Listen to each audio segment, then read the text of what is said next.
यं ब्रह्मा वरुणेन्द्ररुद्रमरुतस्तुन्वन्ति दिव्यैस्तवैः वेदैः साङ्गपदक्रमोपनिषदैर्गायन्ति यं सामगाः ध्यानावस्थिततद्गतेन मनसा पश्यन्ति यं योगिनो यस्यान्तन्न विदुःसुरासुरगणा देवाय तस्मै नमः।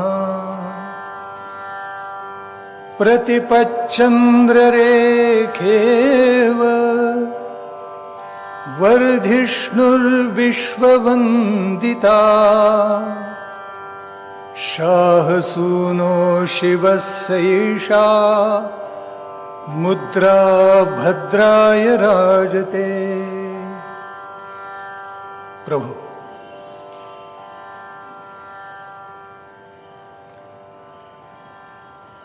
ज्या लोकोत्तर व्यक्तिमत्वाचं स्थान, ज्या विभूतिमत्वाचं स्थान प्रभू रामचंद्र आणि भगवान श्रीकृष्णांच्या मालिकेतलं आहे,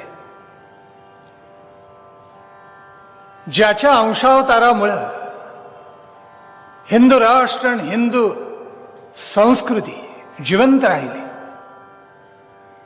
भारतीय संस्कृती अक्षुण्ण राहिली, त्या छत्रपती शिवाजी महाराजांच्या अलौकिक चरित्राला आपल्या अंतःकरणामध्ये धारण करण्यासाठी अत्यंत प्रेमानं, राष्ट्रभक्तीनं, आदरानं, विश्वासानं या सरस्वतीच्या प्रांगणामध्ये उपस्थित असलेले आजचे विशेष मान्यवर अतिथी, आदित्य प्रतिष्ठानचे सर्व निस्पृह कार्यकर्ते, ज्यांच्या मनामध्ये राष्ट्रभक्ती उचंबळून आलेली आहे, ते आपण सर्वजण छत्रपती शिवाजी महाराजांचे, आदिशक्ती जगदंबेचे भक्त, भगिनी, बांधव, महाविद्यालयीन तरुण आणि तरुणी आणि शाळांमधून इथे प्राप्त झालेले शिवचरित्र ऐकण्यासाठी आलेली वानर सेना, आजपासून 8 दिवस पर्यंत आपण छत्रपती शिवाजी महाराजांचं अलौकिक चरित्र सानंद गाणार आहोत. या विभूतिमत्वाचं स्थान प्रभू रामचंद्रांच्या, भगवान श्रीकृष्णांच्या मालिकेतलं आहे. ही प्रवचनमाला कालच खरं तर सुरू होणार होती. ती काल 13 तारखेला सुरू न होता आज सुरू झाली. नियतीचे काहीतरी संकेत असतात आणि तो संकेत असा आहे की कदाचित नियतीच्या मनामध्ये असावं की आजच या प्रवचनमालेला प्रारंभ व्हावा, कारण आज छत्रपती संभाजी महाराजांची जयंती आहे. तेव्हा काल प्रारंभ न होता आज प्रारंभ झाला, हे तुमचं आमचं सगळ्यांचं सौभाग्य आहे. 13च्या ऐवजी 14ला प्रारंभ झाला, पण खरं सांगू तारीख बदलली, पण तारीख बदलून काही उपयोग होत नाही. आपल्याला तवारीख बदलायला पाहिजे, म्हणजे इतिहास बदलायला पाहिजे. ज्यांना इतिहास बदलता येतो ते नवीन राष्ट्राची निर्मिती करू शकतात. छत्रपती शिवाजी महाराजांनी केवळ नूतन सृष्टी निर्माण केली. ज्या कालखंडामध्ये स्वराज्य, स्वातंत्र्य, स्वधर्म याचा उच्चार सुद्धा करणं दुरापास्त होतं, त्या कालखंडामध्ये शिवाजी महाराजांनी आपल्या कर्तृत्वानं, आपल्या पराक्रमानं, आपल्या दूरदृष्टीनं, अलौकिक सरसेनापती पदानं, प्रजा कल्याणकारी राजाच्या नात्यानं अशी काही नूतन सृष्टी उभी केली की इतिहासामध्ये हा राजा पुण्यश्लोक झाला, प्रातस्मरणीय झाला. आपल्या सर्वांचं भाग्य असं आहे की हे अलौकिक चरित्र तुम्हा आम्हाला सानंद गायला मिळते. आपल्या राष्ट्राची पुन्हा जर नवीन निर्मिती करायची असेल, या राष्ट्रातलं दारिद्र्य निपटून काढायचं असेल, भ्रष्टाचाराचा भयानक राक्षस हा तुडवून काढायचा असेल आणि नाहीसा करायचा असेल, या राष्ट्राला आलेली मरगळ घालवायची असेल, या राष्ट्रामध्ये उतले मातलेले जे कोणी लोकनेते असतील त्यांना पालथ घालायचं असेल, हे राष्ट्र बलाढ्य आणि प्रबळ करायचं असेल, इथल्या प्रजाजनांना सदाचाराची नीतीची लक्ष्मण रेषा आखून द्यायची असेल, तर त्याला एकच उपाय आहे, छत्रपती शिवाजी महाराजांचं चरित्र हृदयामध्ये साठवणं आणि त्याच्याप्रमाणे आचरण करणं. इतकं ते चरित्र उदात्त आणि भव्य आहे. छत्रपती शिवाजी महाराज विभूतिमत्व आहेत. अशा विभूती ईश्वराच्या कृपेनं या भूतलावर अवतीर्ण होत असतात. भगवान श्रीकृष्णांनी गीतेच्या 10व्या अध्यायामध्ये विभूती योगामध्ये असं सांगितलेलं आहे की माझ्या अनंत विभूती एका अंशानं निर्माण झालेल्या आहेत आणि एका अंशेनं स्थितो जगात. या माझ्या एका अंशाने मी अनंत वेळेला या सृष्टीची, या विश्वाची, या जगताची धारणा केली. यदा यदा हि धर्मस्य ग्लानिर्भवति भारत अभ्युत्थानम धर्मस्य तदात्मानं सृजाम्यहम् परित्राणाय साधूनां विनाशाय च दुष्कृतां धर्म संस्थापनार्थाय संभवामि युगे युगे. हा परमात्मा, हा परमेश्वर सद्धर्माच्या सुप्रतिष्ठापनेसाठी, सुष्टांच्या परित्राणासाठी आणि दुष्टांच्या हननासाठी प्रत्येक युगामध्ये पुन्हा पुन्हा अवतीर्ण होत असतो. त्रेता युगामध्ये प्रभू रामचंद्र अवतीर्ण झाले, मर्यादा पुरुषोत्तम. द्वापर युगामध्ये भगवान श्रीकृष्ण आले, पूर्ण अवतार. आणि कलियुगामध्ये ज्या वेळेला परकीय आक्रमणाखाली अवघा भारत तुडवला गेलेला होता, आम्ही आमचं सत्व, आत्मगौरव, राष्ट्राची धारणा, आमची संस्कृती, आमचं भावजीवन हे सगळं विसरून गेलेलं होतं. त्यावेळेला त्याला पुन्हा उजाळा देण्यासाठी, त्याचं पुनरुज्जीवन करण्यासाठी, या राष्ट्राची धारणा करण्यासाठी एक अलौकिक अवतार आपल्या मातीमध्ये झाला, आपल्या संस्कृतीमध्ये झाला. त्याचं नाव पुण्यश्लोक प्रातस्मरणीय छत्रपती शिवाजी महाराज. ज्याचं चरित्र अंगावर रोमांच यावे इतकं विलक्षण लोकप्रिय आहे, इतकं रोमांचकारी आहे, इतकं आत्मगौरव जागा करणार आहे. त्या छत्रपती शिवाजी महाराजांचं हे चरित्र आपण इथून 8 दिवस सानंद गाणार आहोत. चरित्राचा उल्लेख मी 10 वेळेला तरी केला. तुमचं आमचं सर्वांचं आयुष्य असतं आणि जी विभूतिमत्व असतात त्यांचं चरित्र असतं. तुमच्या आमच्या आयुष्यामध्ये फारसं वेगळं काही घडत नाही. दैनंदिन क्रमामध्येही काही विशेष घडत नाही. प्रापंचिक आयुष्य आपण जगतो, धन मिळवतो, पुढल्या पिढीची वीण करतो, याच्या पलीकडे जाऊन थोडाफार साहित्याचा आस्वाद घेतो, कला क्रीडेचा आस्वाद घेतो, याच्या पलीकडे काही घडत नाही. चरित्रामध्ये प्रत्येक क्षणाला, प्रत्येक कणाला, प्रत्येक पानाला, प्रत्येक प्रसंगामध्ये काहीतरी विलक्षण घडलेलं असतं. आणि छत्रपती शिवाजी महाराजांचं चरित्र आहे. चरित्र ते असतं की जिथे अंतःकरणामध्ये राष्ट्रभक्तीची धगधगती ज्वाला प्रज्वलित झालेली असते. चरित्र ते असतं की जिथे जीवनमूल्य आणि सद्गुण यांचा परोत्कर्ष शिरोधार्य केलेला असतं. चरित्र ते असतं की जिथे सद्गुण आणि जीवनमूल्य प्रत्यक्ष आचरून दाखवली जातात. चरित्र ते असतं की जिथे समाजाला आपल्याबरोबर नेण्याचा हव्यास मनामध्ये जागलेला असतो.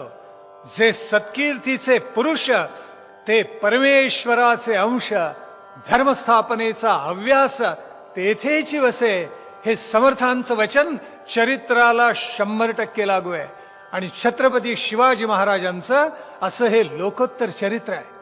शिवाजी महाराजांचा पराक्रम 300-350 वर्षापूर्वी न होता 3 सहस्र वर्षांपूर्वी जर झाला असता, तर आज राम आणि कृष्णाच्या जोडीला छत्रपती शिवाजी महाराजांची प्रतिमा आपल्या देवघरामध्ये असती. इतकं अलौकिक कर्तृत्व या महापुरुषांनी गाजवलेलं आहे. छत्रपती शिवाजी महाराजांचं चरित्र सर्वार्थानं अलौकिक आहे. त्यांच्या जीवनातला प्रत्येक प्रसंग, त्यांच्या जीवनामधली प्रत्येक प्रसंगामध्ये प्रगट झालेली दूरदृष्टी, प्रत्येक प्रसंगामध्ये त्यांनी दाखवलेली सावधानता आणि दक्षता ही केवळ लोकोत्तर आहे की ज्याची तुलना प्रभू रामचंद्रांशी आणि भगवान श्रीकृष्णाशीच करावी लागेल. केवळ या भारतवर्षामधल्या संशोधकांनी, इतिहासकारांनी, महाकवींनी नव्हे, तर पाश्चात्य राष्ट्रामधून आलेल्या ब्रिटिश, पोर्चुगीज, डच, फ्रेंच या सगळ्यांनी शिवाजीराजाची स्तुती गायलेली आहे. आपल्याला आश्चर्य वाटेल, राजवाडे इतिहासाचे राजवाडेने शिवाजी राजाची तुलना अलेक्झांडर द ग्रेट आणि ज्युलियस सीझर यांच्याबरोबर केलेली आहे. आपले इतिहासकार तर हा गौरव करतीलच, पण परदेशामधून आलेल्या इतिहासकारांनी छत्रपती शिवाजी महाराजांची तुलना अलेक्झांडर द ग्रेट आणि ज्युलियस सीझर बरोबर केलेली आहे. थॉमस निकल्स नावाचा ब्रिटिश अधिकारी इथे आलेला होता. तो म्हणतो की या महापुरुषाची तुलना, या शिवाजी राजाची तुलना जगातल्या इतिहासामधल्या दोन महापुरुषांशी करता येईल. एक अलेक्झांडर द ग्रेट आणि दुसरा ज्युलियस सीझर. पुढे जाऊन थॉमस निकल्स म्हणतो, नवे नवे हा शिवाजी राजा, हे उद्गार थॉमस निकल्स आहेत, नवे नवे हा शिवाजी राजा अलेक्झांडर द ग्रेट आणि ज्युलियस सीझर यांच्यापेक्षा काकणभर सरस आहे. हे प्रशस्ती पत्रक एका ब्रिटिश प्रवाशांनी, एका इतिहासकाराने दिलेलं आहे. इतकं शिवाजी राजाचं चरित्र उदात्त आहे, भव्य आहे, उत्कट आहे. त्याच्यातून किती घ्यावं तितकं थोडं आहे. आणि आज आपल्या तरुणांना, आपल्या शालेय विद्यार्थ्यांना हे चरित्र समजावून घेण्याची विशेष आवश्यकता आहे. या चरित्रामध्ये इतके अनंत सद्गुण प्रगट झालेले आहेत की त्यातले सद्गुण उचलावेत, ते आपल्या वर्तनामध्ये मुरवावेत, आपल्या व्यवहारामध्ये, आचरणामध्ये ते मूर्त करावेत आणि या समाजाला, राष्ट्राला बलवान करावं. तशी सच्चारित्र्याची, प्रजाजनांची मालिका निर्माण करावी. इतकं उत्कट या शिवाजी राजाच्या चरित्रामध्ये आहे. एक काळ या भारतवर्षामध्ये असा होता की सोन्याचा धूर इथे निघत असे. सोन्याचा धूर.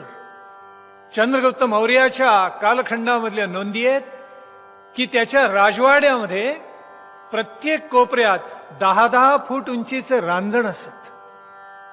आपण म्हणाल यात काय विशेष? 10 फूट उंचीचे रांजण अनेक ठिकाणी पाहायला मिळतील. त्यात गंमत अशी आहे की हे 10 फूट उंचीचे रांजण सोन्याचे होते. या भारतामध्ये काय वैभव नांदला असेल, आपण आपल्या मनाशी कल्पना करा. 10 फूट उंचीचे रांजण, इतकं प्रचंड सोनं, इतकं प्रचंड धन, इतकं प्रचंड वैभव आणि ऐश्वर या भारतवर्षामध्ये होतं. कुटो नावाचा इटालियन प्रवासी भारतामध्ये आलेला होता. म्हणजे तेव्हापासून भारतात यायची इटालियन लोकांची प्रथा आहे बरं का.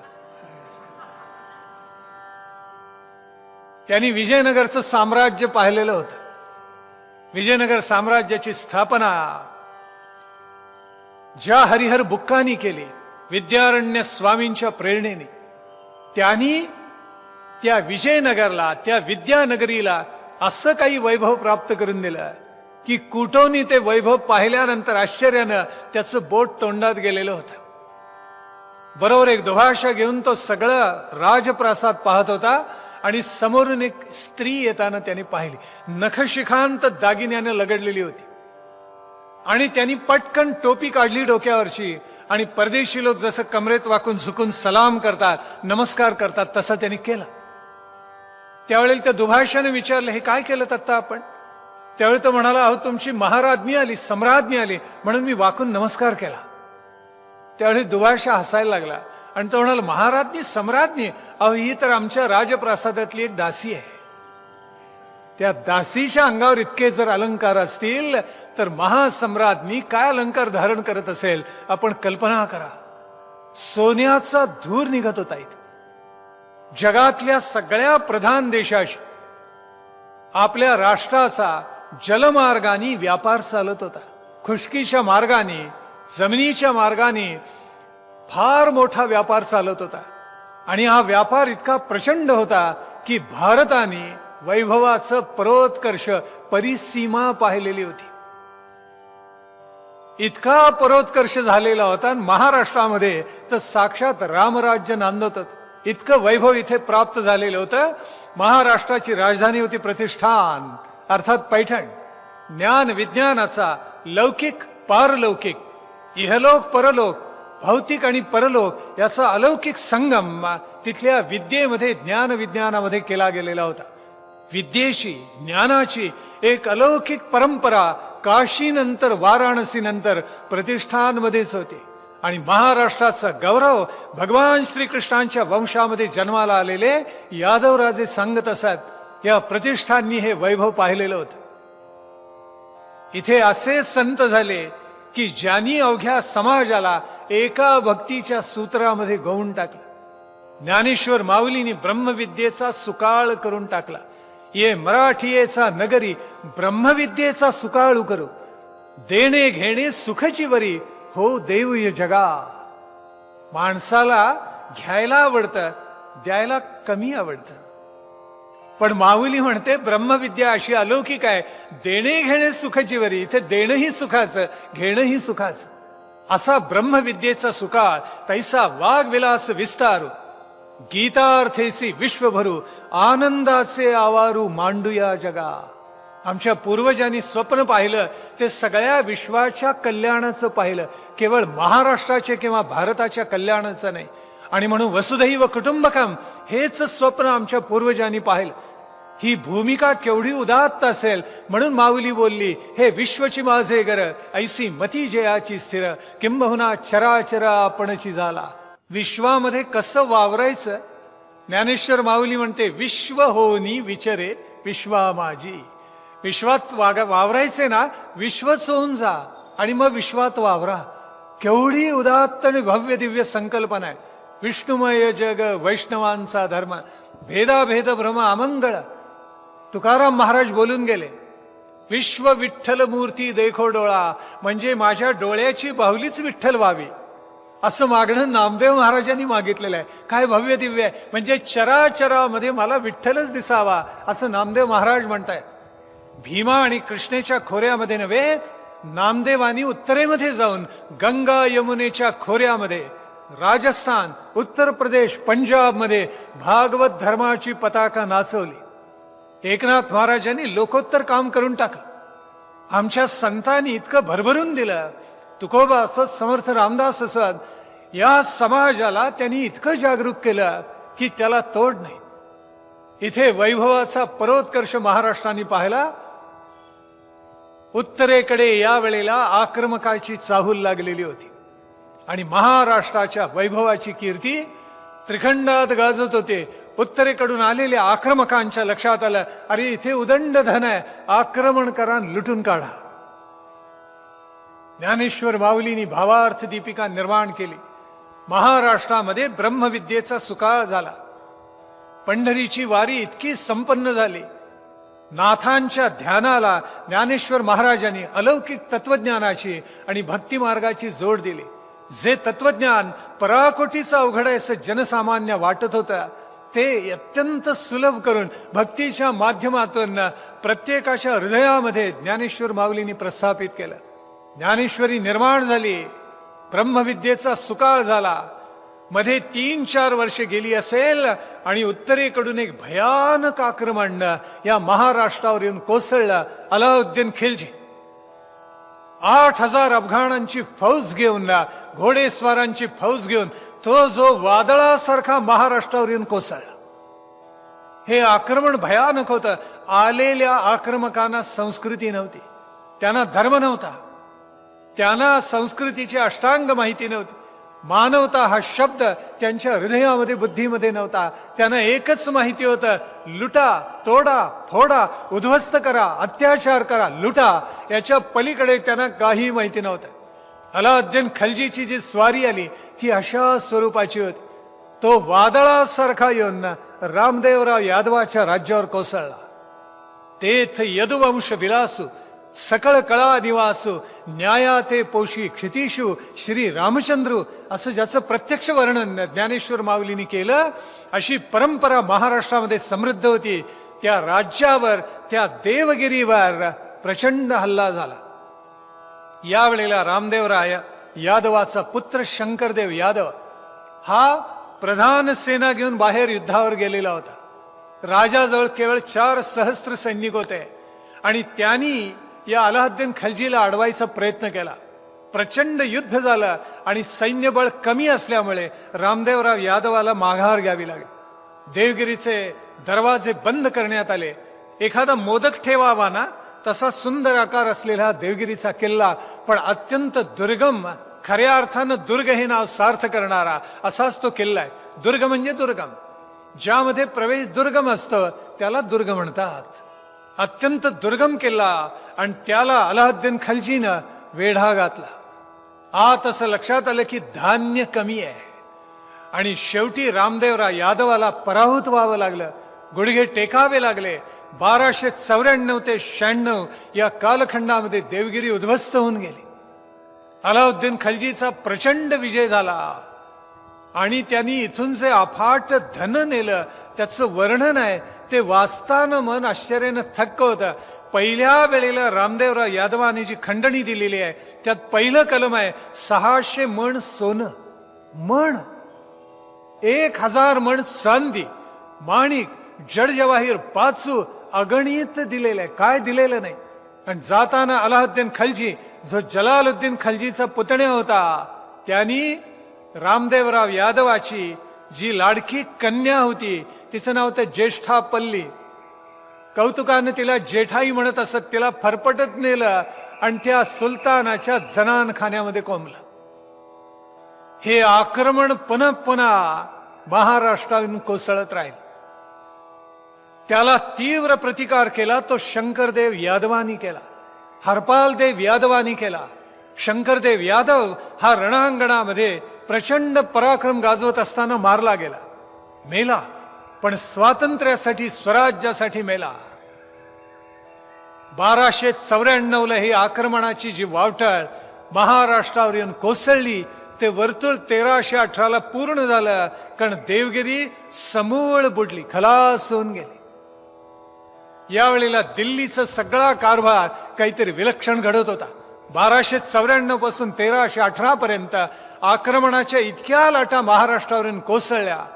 रामदेवराव यादवाचा जावई, त्याचं नाव होतं हरपालदेव यादव, त्यांनी स्वातंत्र्याचा ध्वजा आपल्या खांद्यावर घेतला. अलाउद्दीन खलजीनं त्याचा गुलाम मलिक काफूर होता त्याला पाठवून दिला. हा मलिक काफूर आला आणि त्यांनी या हरपालदेव यादवाला दुर्दैवानं जिवंत पकडलं, महाराष्ट्राच्या दुर्दैवानं. आणि एखाद्या केळ्याची साल जशी काढतात तसं तापलेल्या सांडशीनं त्या हरपालदेव यादवाला जिवंत सोलण्यात आलं, जिवंत सोललाय. साल काढली, रक्तबंबाळ झालेला, वेदनेनं तडफडणारा हा देह शेवटी वेशीवर एका झाडाला टांगला. तो हरपालदेव यादव मेल्यानंतर कोल्ह्या कुत्र्यांनी त्याचं ते शव खावं, मेलेला देह खावा म्हणून फेकून दिला. आणि खरोखर कावळ्यानी, कोल्ह्यानी, कुत्र्यांनी त्याचा देह खाल्ला. हरपालदेव यादव हा असा मारला गेला. जलालुद्दीन खलजी नंतर अलाउद्दीन खलजी झाला, त्याच्यानंतर मुबारक खलजी झाला, घियासुद्दीन खलजी झाला, त्याच्यानंतर मोहम्मद तुघलक झाला. एका मागोमाग तुघलक घराण्यातले हे सगळे आक्रमक सुलतान उभेच होते. आणि मग मोहम्मद तुघलकाच्या मनामध्ये असं आलं, अरे आपण आहोत दिल्लीमध्ये, आग्र्यामध्ये, इथून दक्षिणेचा राज्यकारभार करता येत नाही, म्हणून आपण काय करावं, आपण राजधानीच हलवून देवगिरीला न्यावी. ज्या वेळेला अलाउद्दीन खलजीनं देवगिरी जिंकली त्यावेळेला त्यांनी देवगिरीचं नावच पालटून टाकलं, कुतबाबाद, कुतबाबाद असं त्या देवगिरीला नाव दिलेलं होतं. पुढे ते नाव झालं दौलताबाद. हा मोहम्मद तुघलक सगळं सैन्य घेऊन निघाला आणि देवगिरीत आला. आणि मग त्याच्या लक्षात आलं इथून आता आग्रा दिल्ली सांभाळणं अवघड आहे, म्हणून तो पुन्हा परत गेला. त्याची नोंद इतिहासामध्ये वेडा मोहम्मद म्हणून केली गेली, कारण तो एकदा देवगिरीला आला, एकदा राजधानी पालटायचा त्यांनी प्रयत्न केला आणि तो पुन्हा आग्रा दिल्लीकडे परत गेला. परत जाताना गुजरातमध्ये त्यांनी युद्ध मांडलेलं होतं आणि त्याच्या पदरी जे प्रधान 5 अतिशय बलाढ्य सरदार होते ते दक्षिणेकडेच राहिले. आणि या दक्षिणेकडे राहिलेल्या सगळ्या सरदारांनी पुढे आपली स्वतंत्र राज्य निर्माण केली. विजापूरला आदिलशाही निर्माण झाली, अहमदनगरला निजामशाही निर्माण झाली, बीदरला बीदरशाही निर्माण झाली, गोवळकोंड्याला कुतुबशाही निर्माण झाली आणि वराडामध्ये इमादशाही निर्माण झाली. इतकं कमी होतं काय म्हणून खानदेशामध्ये आणखीन एक वेगळी मालिका निर्माण झाली. या 6 सुलतानांनी महाराष्ट्राला अक्षरशः भरडून काढलं. 300 वर्ष महाराष्ट्राने या परंपरेमध्ये इतकं सोसले, जगामध्ये अन्य कोणत्याही प्रांताला अशा प्रकारचा भयानक वनवास वाट्याला आला नसेल इतकं महाराष्ट्राने त्या कालखंडामध्ये सोसलेलं आहे. 1489 मध्ये विजापूरच्या आदिलशाहीला प्रारंभ झाला. 1490 मध्ये वराडची इमादशाही तिला प्रारंभ झाला. त्याच वर्षामध्ये म्हणजे 1490 मध्ये बीदरची बीदरशाही निर्माण झाली. 1496 मध्ये अहमदनगरची निजामशाही आली. 1512 मध्ये नंतर गोवळकोंड्याची कुतुबशाही जन्माला आली. आणि त्यानंतर त्याच्या अगोदर म्हणजे 14व्या शतकापासून खानदेशचे फारुख सुलतान होतेच. या सगळ्या सुलतानशाही पुढे 17व्या शतकापर्यंत टिकलेल्या आहेत आणि महाराष्ट्राला त्यांनी ओरबाडून खाल्लं. एकच फक्त वराडची इमादशाही कमी नांदली, 16व्या शतकाअखेर तिचा अस्त झाला. पण बाकीच्या सगळ्या या ज्या इथे पातशाही निर्माण झाल्या त्यांनी महाराष्ट्राला भयंकर खाल्लं. मुळामध्ये दिल्लीच्या तख्ताविरुद्ध ज्यांनी बंड केलं तो सुद्धा अलाउद्दीन हसन नावाचा ग्रहस्थ होता. असं म्हणतात की परंपरेनं तो ब्राह्मणच होता. पुढे त्याला पकडण्यात आलं, त्याला बाटवण्यात आलं. त्याचं खरं नाव गंगरस असं होतं. गंगरस अरस असं त्याच्या नावामध्ये आहे आणि अरस हे नाव कर्नाटकामध्ये असतं. इतिहासामध्ये नोंद अशी आहे की हा गंगरस मिरज कर्नाटकाच्या बाजूचा होता. म्हणून पुढे त्याचं नाव झालं अलाउद्दीन हसन गंगू बहामनी. दिनांक 3 ऑगस्ट 1347 या दिवशी बहामनी राज्याची स्थापना झाली. आणि बहामनी राज्य हे पहिल्यांदा आपल्याला माहिती आहे दौलताबादला नव्हतं, गुलबर्ग्याला त्यांनी स्थापना केली. आणि म्हणून बहामनी राज्याचा विस्तार गुलबर्ग्याला कर्नाटकामध्ये प्राधान्याने पहिल्यांदा झाला आणि पुढे दौलताबाद सुद्धा त्यांनी गिळंकृत केलं. या गंगू बहामनीचे जे 5 सरदार होते त्यांनी पुढे आपली वेगळी पातशाही निर्माण केली. प्रत्येक पातशाहीमध्ये कुठे 12, कुठे 15, कुठे 18, कुठे 20, 22 असे सुलतान निर्माण झाले. आपल्या अगोदरच्या सुलतानाचा गळा कापावा किंवा तो केव्हा मरतोय याची वाट पाहावी किंवा त्याच्यावर विषप्रयोग करावा किंवा त्याचे डोळे काढावेत आणि गादी आपण बळकवावी असे भयंकर रक्तपात या महाराष्ट्रामध्ये सातत्याने होत होते. त्या कालखंडामध्ये महाराष्ट्रावर जे अत्याचार झालेत ते वाचले तरी अंगावर काटा येतो. या 5 पातशाह्यांचं परस्परांशी अजिबात पटत नसे, परस्परांविरुद्ध ते कायम झुंजत असत. त्यांची एकी एकदाच झाली केव्हा विजयनगरचं साम्राज्य बुडवायच्या वेळेला. आणि या 5 पातशाह्या एकत्र आल्या आणि राक्षस तागडीची तालिकोटची जी प्रख्यात लढाई झाली त्याच्यामध्ये विजयनगरचं साम्राज्य बुडालं. प्रचंड युद्ध झालं आणि त्याच्यामध्ये विजयनगरचा राजा रामराजा हा जिवंत पकडला गेला. त्यावेळी निजाम हुसेन शहानं त्याचं मस्तक तलवारीच्या घावाखाली धडावेगळं करून टाकलं.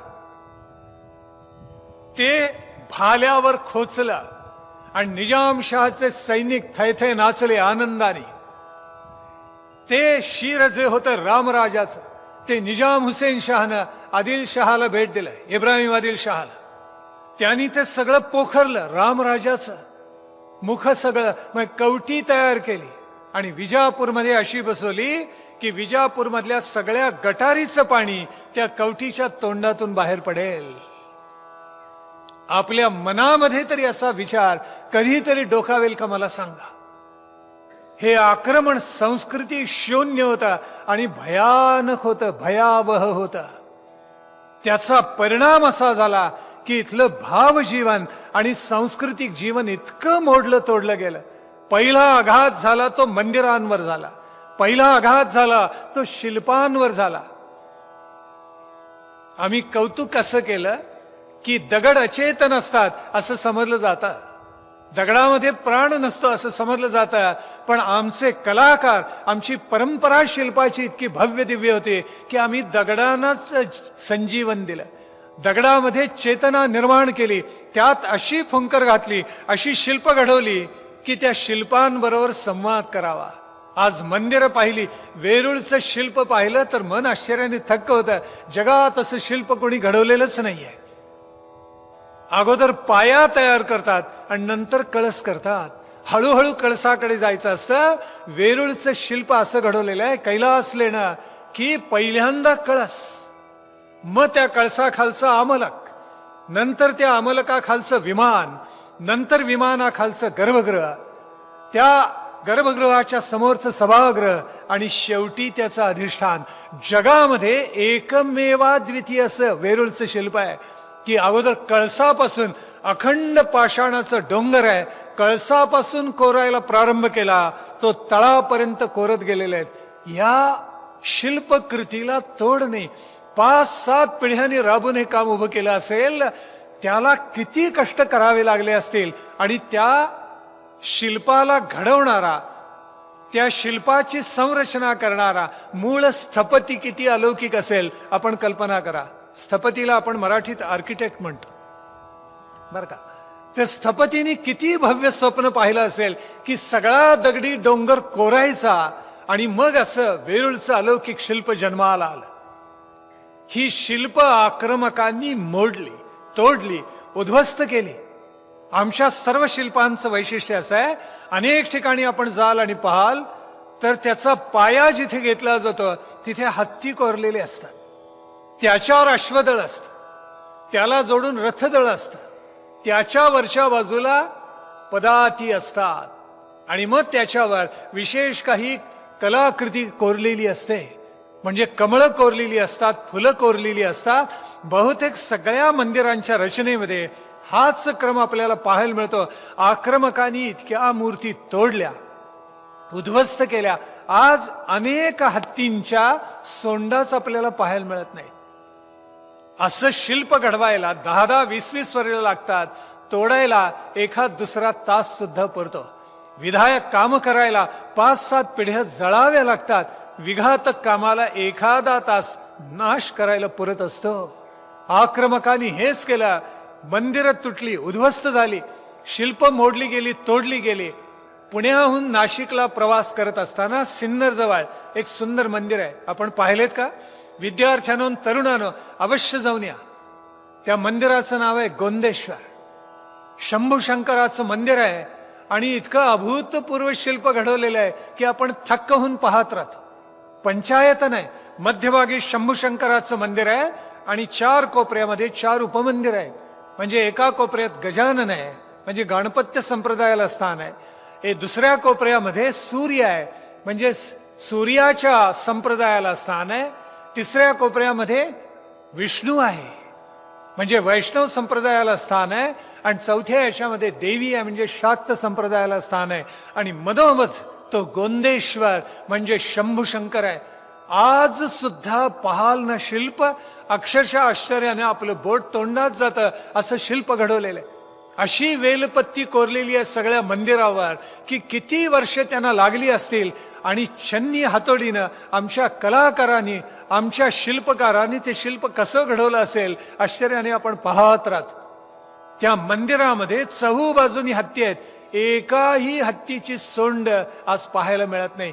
प्रत्येक सोंड तोडलेली आहे. आमच्या असंख्य मंदिरावर आक्रमकांनी असा घाला घातला. मठ उद्ध्वस्त झाले, मंदिरं उद्ध्वस्त झाली, अनंत स्त्रियांवर बलात्कार झाले, इथलं धन लुटलं गेलं आणि गुलामगिरीची प्रथा या महाराष्ट्रामध्ये आली. या 5 पातशाह्यांचं आक्रमण इतकं भयानक होतं. जनानखान्यामध्ये लावण्यवती स्त्रिया उचलाव्यात, कोंबाव्यात, त्यांच्यावर अनंत अत्याचार करावेत. एका बखरीमध्ये तर उल्लेख असा सापडतो की बलात्कारी स्त्रियांचे ओठ शिवत असत, जेवणापुरते टाके काढायचे आणि मग त्यांनी अन्न सेवन करायचं. कशी जगत असेल आमची प्रजा. समर्थानी तर याची देही याची डोळा सगळा भारत पायी चालून पाहिलेला होता. भारतवर्षाची परिक्रमा केलेली होती. अस्मानी सुलतानी काय भयावह आक्रमण या महाराष्ट्रावर कोसळलेलं आहे हे त्यांनी पाहिलेलं होतं. संपूर्ण भारतावर कोसळलेले त्यांनी पाहिलेलं होतं. अंगावर काटा येण्याजोगी परिस्थिती होती. खावया अन्न नाही, पांघरावया पांघरुण नाही, घर करावया सामग्री नाही, रघुराया कोठे जावे म्हणून कळवळून साथ घातले समर्थाने. समर्थ म्हणतात काय करायचं. या आक्रमकांनी सगळा भारत उद्ध्वस्त करून टाकलेला आहे. माणसांनी जगावं कसं. त्रिविध तापांच्या चटक्यानं माणसं कशी पळून निघालेली आहेत. एकीकडे दुष्काळ पडलेला ती अस्मानी आणि दुसऱ्या बाजूला सुलतानी आक्रमण. अवघा महाराष्ट्र आणि भारत तडवून काढलेला, भरडून काढलेला. समर्थांचं काळीच गलबलून गेलं. किती गुजरिणी ब्राह्मणी भ्रष्ट विल्या, किती शामुखी जहाजी फाकविल्या, किती एक देशांतरी त्या विकिल्या, किती सुंदरा हाल होऊन मेल्या. किती स्त्रियांना असं पळवलं असेल, किती जणींच्यावर अन्याय झाला असेल. शिवाजी महाराजांचे चिट्टीस बाळाजी अवजी यांच्या वाट्याला गुलामगिरीच यायची नियतीचा संकेत होता म्हणून वाचले. असं घडलं की बाळाजी अवजींचे वडील जे होते अवजी हरी, ते जंजिऱ्याच्या सिद्धीकडे कामाला होते. एके दिवशी सिद्धीच्या मनात आलं हा मनुष्य वाईट. अवजी हरीनं पकडण्यात आलं आणि सुन्याच्या पोत्यामध्ये कोंबले. वरून ते पोत शिवलं आणि ते पोत समुद्रामध्ये टाकलं, खाडीमध्ये टाकलं. पाणी आत येऊन मनुष्य गुदमरून मरणार हे तर खरंच आहे, पण त्याच्या अगोदर आपण असं लक्षात घ्या की पाणी त्या चुन्याला लागल्याबरोबर तो चुना उकळायला लागतो. अवजी हरी कसे मेले असतील त्याचे उदाहरण आहे. त्यांची पत्नी, 3 मुलं ज्याच्यामध्ये बाळाजी अवजी होते, सगळ्यांना पकडलं आणि एका हापशाकडे दिलं. त्याला सांगितलं जा घेऊन जा आणि सगळ्यांना अरबस्थानामध्ये विकून टाक. अरबस्थानाचं खरं नाव आहे राम श्याम. त्याचा अपभ्रंश झाला रूम श्याम म्हणत असत. आणि पुढे अरबांनी आक्रमण करून ते गिळल्यानंतर त्याला अरबस्थान नाव पडलं. तो निघाला जलयानातून, जहाजातून निघाला. नियती अशी होती की अरबी समुद्रावर त्याचं खरं नाव आहे ते सिंधू सागर आहे किंवा रत्नाकर आहे. अरबी समुद्र हे फार नंतर पडलेलं नाव आहे. सिंधू नदी येऊन मिळते पश्चिमेच्या समुद्राला म्हणून त्याला नाव होतं सिंधू सागर. गंगा नदी पूर्वेच्या महासागराला, उपसागराला जाऊन मिळते म्हणून त्याला गंगासागर म्हणत असत. नंतर तो बंगालचा उपसागर झाला. आपलं भाग्य असं की अजून दक्षिणेच्या सागराला आपलं नाव आहे हिंद महासागर. ते बदललं गेलं नाही. आपलं भाग्य आहे सर्वांचं. कारण या जगामध्ये इतकी नावं पालटून गेलेत आणि भारतात तर पालटलेलीच आहेत. कर्णावतीचं नाव अहमदाबाद झालं, देवगिरीचं नाव दौलताबाद झालं. अनेक नावं बाद होऊन गेली. खरंच घडलेलं आहे आपल्या इतिहासामध्ये. तेव्हा हा हबशी त्यांनी बाळाजी अवजी, त्याचे भावंड आणि त्याची आई सगळ्यांना जलयानामध्ये घातलं आणि तो अरबी समुद्रातून निघाला. वादळ प्रचंड झालं, त्याला पुढे जाता आलं नाही आणि म्हणून त्यांनी जहाज मागं वळवलं आणि राजापुरामध्ये जहाजाने नांगर टाकला. काही दिवस वादळ चालूच होतं. त्या हबशाला काही करता येईना आणि बाळाजी अवजींच्या आईनं प्रार्थना केली की बाबा रे, माझ्यावर कृपा कर, कुठेतरी विकणार आहेस, आमच्याच मुलखात आम्हाला विक ना. तो म्हणाला मला 4 पैसे मिळाले म्हणजे झालं. आणि त्यांनी राजापूरमध्येच ही स्त्री आणि तिची 3 मुलं पारावर उभी केली आणि लिलाव मांडला. 1 वार 2 वार आणि सगळं राजापूर पंचक्रोशीतली माणसं जमलेली आहेत. बोली बोलणं चाललेत. घाबरतायत माणसं, कुसपुसतायत, पण बोलायची हिंमत कोणाची होणार. घाबरून गेलेत सगळे. आणि अशा वेळेला राजापूर मधल्या एका माणसानं त्या माऊलीला आणि 3 तिच्या मुलांना पाहिलं आणि आपल्या दिवाणजींना सांगितलं उदंड धन घेऊन ये. 10,000 नाणी आणली घरून आणि त्या हबशाच्या ओटीमध्ये घातली आणि त्या माऊलीला आणि 3 मुलांना सोडलं. खूण केली, बोलू नका, फक्त माझ्या मागे या. आणि त्यांना बरोबर घेऊन तर गृहस्थ आपल्या घरामध्ये आला. त्या सर्वांना घरामध्ये घेतलं. घराचा मोठा दरवाजा बंद झाला आणि बंद झाल्याबरोबर बाळाजी अवजींची आई त्या गृहस्थाच्या एकदम गळ्यात पडली, ढसढसा रडली.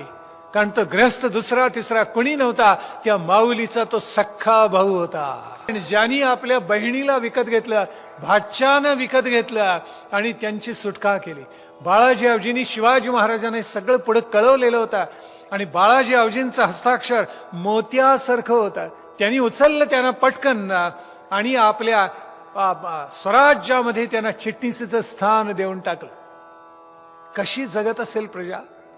कुणालाही पकडावं, जमिनीला बांधावं आणि पळी पळी उकळतं तेल त्याच्या अंगावर टाकत असत. टाहो फोडून, आक्रोश करून, धडपडून, गुदमरून मनुष्य मरावा, त्याच्या छातीवर एवढाले धोंडे रचण्यात येत असत. पश्चिमेच्या सागर किनाऱ्यावर गोरे पाय लागले, त्यांनी तर अनन्वित अत्याचार केले. पिसुर्लेकरांनी सगळा इतिहास गोव्याचा लिहिलेला आहे. शहारे येतात अंगात, अक्षरशः तो इतिहास वाचवत नाही, इतके भयावह अत्याचार पोर्चुगीजांनी केलेत. का? केवळ बंदूक सरस होती. अनन्वित अत्याचार, अनंत मंदिरं पाडली. अहो, जिथे दत्ताची सुघड सुंदर त्रिमूर्ती होती, ती मंदिरं उद्ध्वस्त करून टाकली. गोव्यातलं एकही मंदिर शिल्लक ठेवायचं नाही असा जणू काही पोर्चुगीजांनी पणच केलेला होता. उद्ध्वस्त करून टाकलं सगळीकडे. नाशिकला एक इतकं सुंदर मंदिर आहे, लक्ष्मी नारायण मंदिर. आपण पाहिले? सुंदर नारायण मंदिर आहे, इतकं गोड आहे. ते गोदावरी नदीच्या काठावरच आहे. त्याचं शिल्प, दगडी शिल्प अलौकिक आहे. पण शेवटी पुजाऱ्यांना ती मूर्ती उचलून नदीमध्ये टाकावी लागली, कारण घणाखाली ती मूर्ती आक्रमकांच्या घणाखाली फुटली असती, तुटली असती. इतिहास आज राजवाडेंनी जे म्हटलेलं आहे ना, ते सर्वार्थाने सत्य आहे. त्यांनी वर्णन करताना लिहिलेलं आहे की हिंदू बाटले गेले, देवळं मोडली गेली, देव मोडले, तोडले, फोडले गेले, स्त्रिया भ्रष्ट होऊन गेल्या. आक्रमकांनी हिंदू धर्मावर आपल्या सत्तेचा वरवंटा फिरवला. अनंत धर्मांतर घडून गेली. देवळांच्या मशिदी झाल्या, पर्वत्यांचे पीर झाले, घाटांचे दर्गे झाले. राजवाडे काय वर्णन करतात पहा. देवळांच्या मशिदी झाल्या, पर्वत्यांचे पीर झाले, घाटांचे दर्गे झाले आणि या 5 पातशाह्यांनी 250-300 वर्ष महाराष्ट्राला अक्षरशः ग्रासून टाकलं. त्यावेळी महाराष्ट्रामध्ये संतांची मालिका झाली. ज्या संतांनी आमचं थोडं तरी सत्व राखलं, ज्ञानदेव, नामदेव, एकनाथ, तुकाराम, रामदास, या महाराष्ट्राच्या पंचप्राणांनी या महाराष्ट्राची संस्कृती जपली, आपला वेश जपला, आपला पोशाख जपला, आपली परंपरा जपली आणि सर्वात महत्वाचं म्हणजे आपली भाषा जपली. अरबी फारसी भाषेचं एवढं प्रचंड आक्रमण मराठी भाषेवर झालेलं होतं की राजमान्य राजेश्रीची जागा मशहुरुल नामनी घेतलेली होती. अशा वेळेला आमच्या संतांनी मराठी भाषा जपायचं काम लोकोत्तर पद्धतीने केलेलं आहे. मग माऊलींनी लिहिलेली ज्ञानेश्वरी उर्फ भावार्थ दीपिका काय, अनुभवामृत काय, त्यांची अभंग संपदा काय, नामदेव महाराजांचा अभंग गाथा काय, त्याच्याही पुढे जाऊन नाथांनी निर्माण केलेलं भावार्थ रामायण काय, किंवा 11 स्कंधावर भागवताच्या त्यांनी लिहिलेली भागवती टीका काय, तुकोबांचा गाथा काय, समर्थांचा दासबोध आणि त्यांचं सगळं अभंग वाङ्मय काय, सगळंच लोकोत्तर आहे. खणखणीत महाराष्ट्री आणि मराठी बोली असलेली ही भाषा जपायचं काम आमच्या संतांच्या परंपरेनं केलं. वेदांत आणि व्यवहार याची अलौकिक सांगड आमच्या संतांनी घालून टाकली. त्यांनी केवळ परंपरेमधलं जे जे उदात्त आहे ते घेतलं असं नव्हे, सदाचार आणि नीतीशी त्याची सांगड घालून टाकली. परंपरेनं जे भव्य दिव्य उत्कट आहे ते घेतलं, नवीन याच्याशी त्याची सांगड घालून टाकली. भक्तीचा मार्ग जनसामान्यांना सुलभ करून टाकला. खटनट यावे, शुद्ध होऊन जावे म्हणून सगळ्या समाजाला एक अलौकिक संदेश आमच्या सगळ्या संतांनी दिला. पांडुरंग विटेवर ठेलेला त्या पांडुरंगाची वारी संघटनेच्या रूपाने आमच्या संतांनी अधिकच सकस, अधिक भरीव करून टाकली. लक्षावधी लोक नाचत गाजत वाजत पंढरीला जायला लागले, एकत्र यायला लागले. माणसांच्या मध्ये कुठेतरी सत्व जाग झालं, कुठेतरी त्या पांडुरंगाच्या अधिष्ठानानं एकत्र यायला माणसांना बळ सापडलं. आषाढी झाली, कार्तिकी झाली, चैत्री झाली, माघी झाली, 4 वाऱ्यांच्या मुळे माणसांना, वारकऱ्यांना एकत्र यायचं बळ लागून गेलं. या संतांनी केलेली कामगिरी अलौकिक होती. पांडुरंग म्हणजे बाळकृष्णाचं रूप. या बाळकृष्णाचे अनंत पराक्रम आमच्या संतांनी गायले.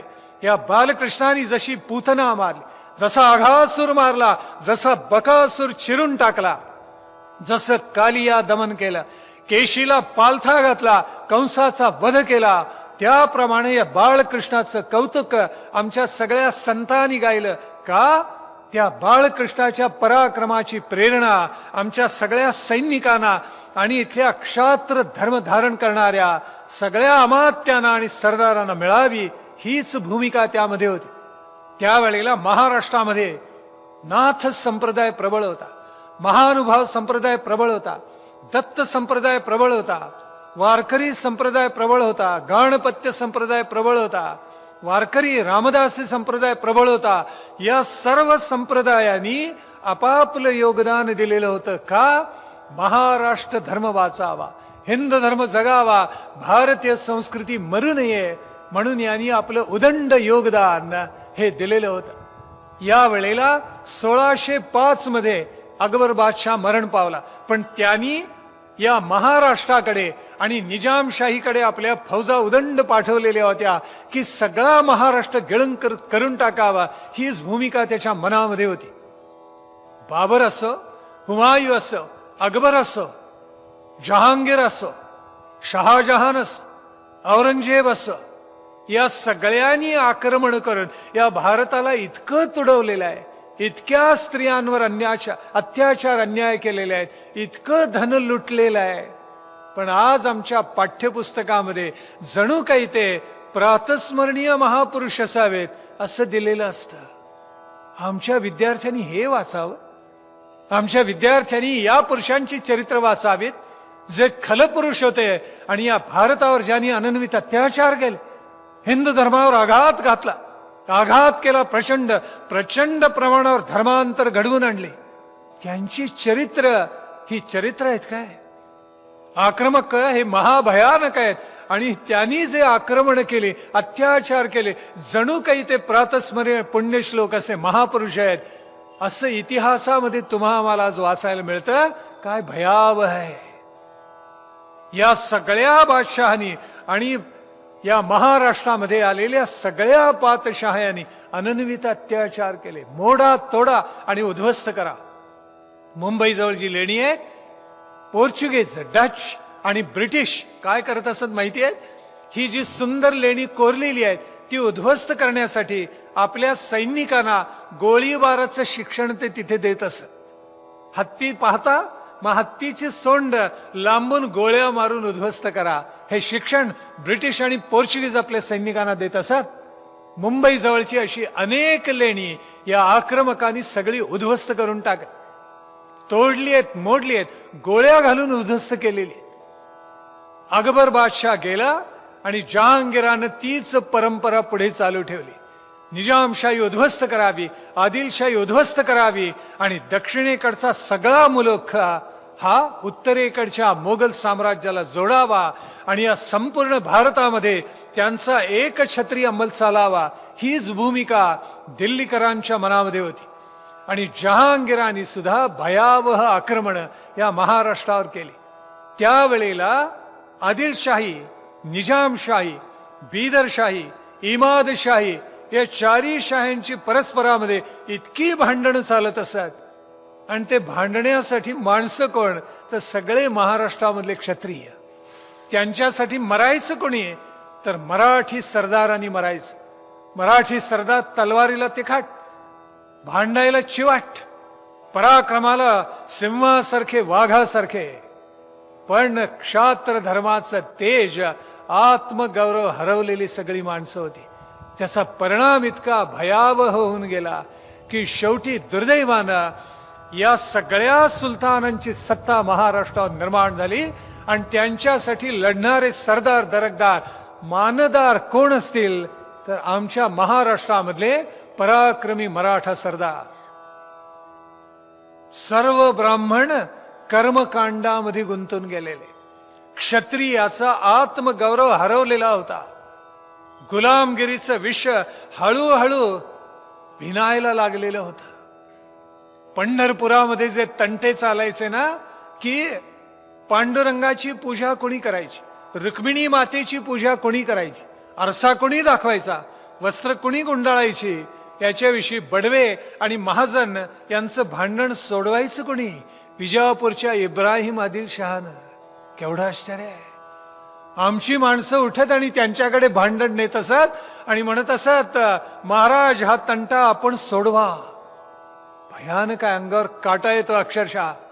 माणसांना परकीय आचार आणि परकीय नावं इतकी प्रिय झालेली होती की नाव काय असे, सौदागर भट्ट, नाव सौदागर. दुसऱ्या एकाने तर नाव असं काही धारण केलेलं होतं, सुलतान भट्ट किंवा विश्वनाथ भट्ट सुलतान. सुलतान आडनाव पुजाऱ्याचं. त्याला वाटत होतं जणू काही आपण पुण्य पुरुष झालो. इतकी अधमता, इतकी गुलामगिरी संपूर्ण महाराष्ट्राच्या तनामनामध्ये हळूहळू झिरपत निघालेली होती. समर्थांनी ज्या वेळेला संपूर्ण भारतवर्षाची परिक्रमा केली, त्यावेळेला पाहिलेलं होतं की काय भयानक या राष्ट्रामध्ये घडते. आध्यात्मिक तापामध्ये माणसानं काय काय सहन करावं लागते. कुणाला रामनाम घेता येत नाही, कुणाला हरिनाम घेता येत नाही. जे बोलतील त्यांची जीभ सांडशीमध्ये पकडून ओढत असत आणि तलवारीच्या घावाखाली तोडत असत, छाटत असत. खबरदार, पुन्हा पुन्हा तुम्हाला आयुष्यभर हरिनाम घेताच येणार नाही. जीभच तोडून टाकलेली आहे. हरिनाम ऐकता, रामनाम ऐकता, मग कानामध्ये लाकडी खुंट्या मारत असत, बधीर करून टाकत असत कान, किंवा कानामध्ये उकळत्या शिशाचा रस ओतत असत. कशी माणसं जगत असतील हो.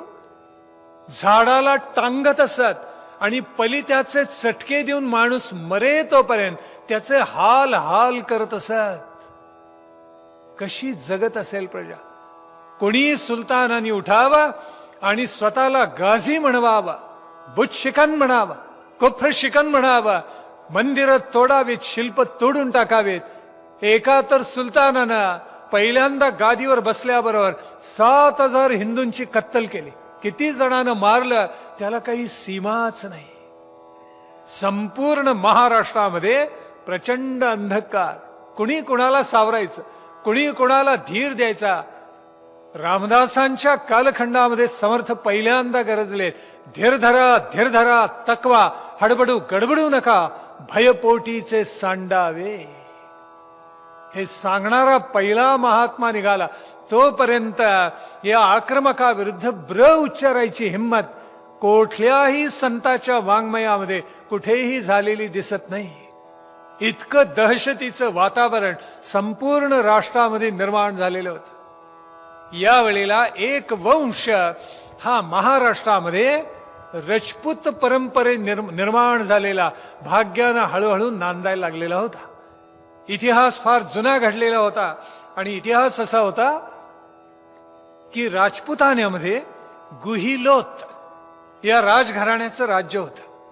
इसवी सन 6वे ते 12वे शतक या सगळ्यांनी गुहिलोत या राजघराण्याने राजपुतान्यावर राज्य केलं. पुढे राजपुताना तुटला, उद्ध्वस्त झाला.